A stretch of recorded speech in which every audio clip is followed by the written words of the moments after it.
যেকোনো নিরাপত্তা চ্যালেঞ্জ মোকাবিলায় ভারতীয় নৌবাহিনীর কমান্ডারের প্রস্তুত থাকার আহ্বান জানিয়েছে দেশটির প্রতিরক্ষা মন্ত্রী রাজনাথ সিং। অস্থির বৈশ্বিক পরিস্থিতি বিবেচনায় নৌবাহিনীর সক্ষমতা আরও বাড়ানোর প্রয়োজনীয়তার কথা তুলে ধরে এই আহ্বান জানান তিনি।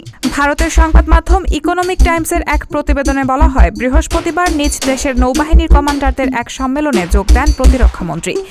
সেখানে তিনি বলেন, ভারতকে এখন ভারত মহাসাগরে একটি শক্তিশালী নিরাপত্তা অংশীদার হিসেবে দেখা হচ্ছে এবং এই অঞ্চলে শান্তি ও সমৃদ্ধি বাড়াতে গুরুত্বপূর্ণ ভূমিকা পালন করছে নৌবাহিনী। এ সময় অত্যাধুনিক জাহাজ ও সাবমেরিন যুক্ত করে ভারতীয় নৌবাহিনীর যুদ্ধের সক্ষমতা বাড়ানোর জন্য সরকারের প্রচেষ্টার কথা পুনর্ব্যক্ত করেন রাজনাথ সিং।